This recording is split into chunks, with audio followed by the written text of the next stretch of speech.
Hey guys, I'm thinking a mile a minute, so keep up with me.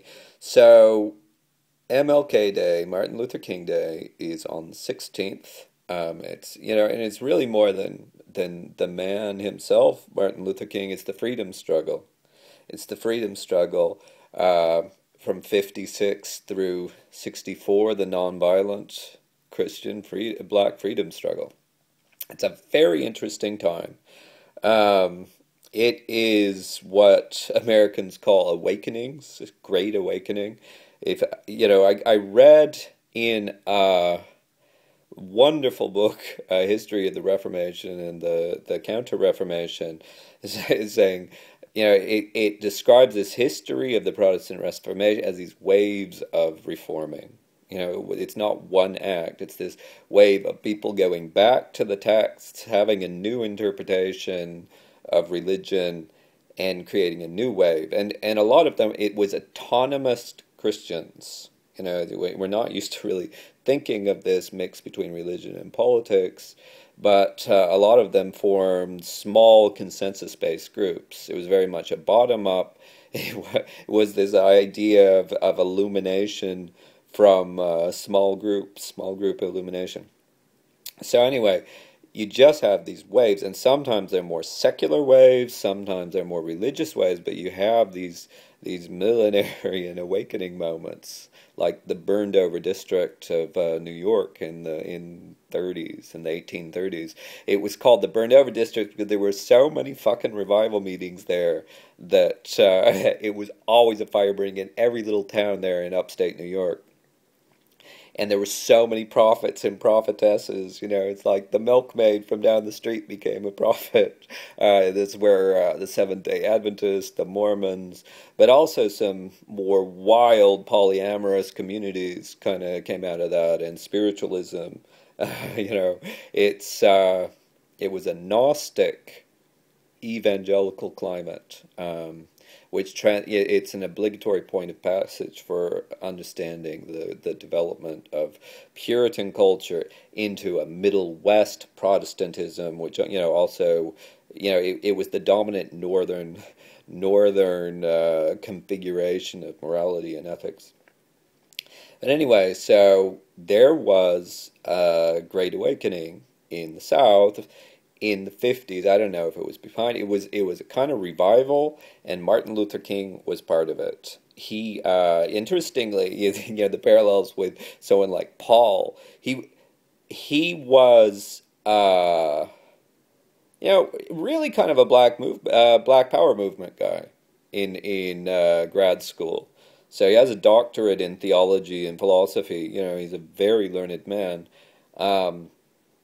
And he thought in the end it would be an armed resistance struggle which would end Jim Crow in the South. The continued enslavement of African Americans in America into the 50s. It's fucking crazy.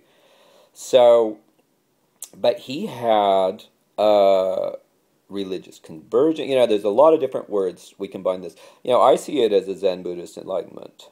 Right, that's how it's an enlightenment, which I've always thought any religious tradition, and as well as philosophical and secular traditions, can produce these shifts, these paradigm shifts, these illuminations, awakenings, born again. So he became a born again believer in radical love. So he had gotten involved in this Montgomery bus boycott, and he was kind of a status quo guy. The other people who had started the boycott, Rosa Parks and the direct action peeps, they were for ending segregation, and Martin Luther King put in an ad or something, some memo saying, "Oh, we don't want to end segregation. Don't worry, we're not radicals." And he was, they had made him president because he was such a good speaker at his local church, but he wasn't really committed to the radicalness of the movement. And he was having so many doubts, and I think people might have shot shotguns into his house or something, but he was just racked by doubt, total doubt in himself. and he had this born-again experience, or a Kensho Daikensho, I forget what it is in Sanskrit. Sufis have it, yeah, Hindus have it. He had an opening or an awakening experience in which, and it goes pretty far for me, he actually talked to Jesus and God in this night in 1956. That's how he explains it. And I'm always kind of like, are you literally, did you talk to Jesus that night? Or, is this what a Zen Buddhist would call a makyo? So these awakening experiences are often accompanied by hallucinations, so it's what you make of it afterwards, right? Or, whatever. I don't want to offend anybody. So, but anyway, he became a believer in radical love, in love thy enemy, and that was the, and creating the beloved community. He became a radical, but in a way, it's a religious radical, or like a Buddhist, an enlightened master, if you want to call it, and he led a revival in the South. One of his first acts was after they had bombed his house.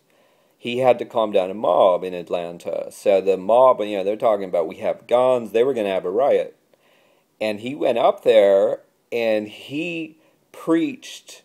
It's a total sermon. I'll read it to you one of these days, about loving thy enemy, and radical love, and that is the transcendence of this, and how rage begets rage, and to have that discipline, to have that, to love and understand your enemy. That's how you win, And so he created this. Look at, it's very much ahimsa, and very interesting thing about it is although he spoke in terms of Christian terms about his born again, and his whatever, his devotion to the beloved community, and to Jesus Christ, right? What he did in practice is go deep into studying Gandhi's teachings.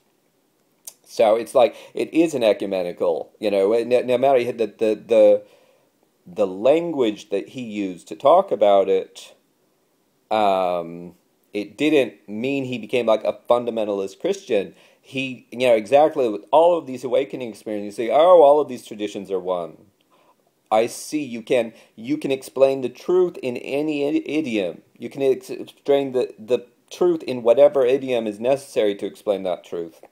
But he went deep into Gandhi's teachings, and the tactics came from Gandhi. And there was this other guy, Rustin. There had been in the freedom struggle earlier in the 50s, because, King came late to the game, really.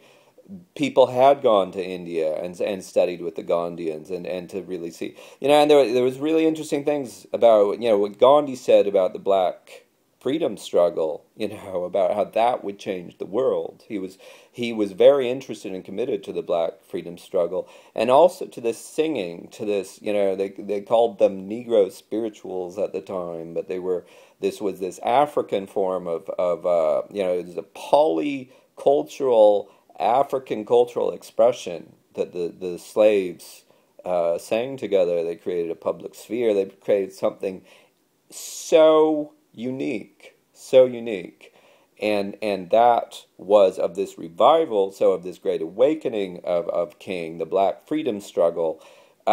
Central was this group singing. It's this choir singing. It's related to that, to those African forms of polyrhythmicity and polyvocality.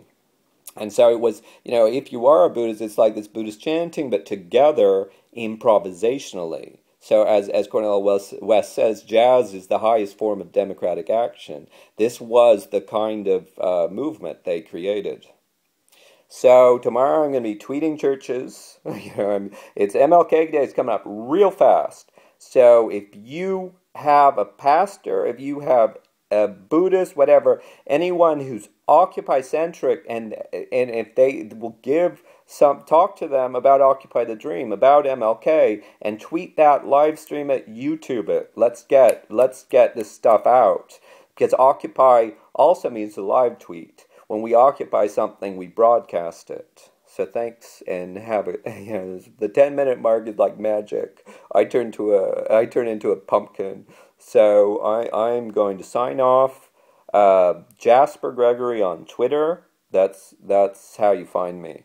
Um, and thank you. And occupy the fucking dream. Love, radical love. Rage brings rage. We know that. I can't get it on.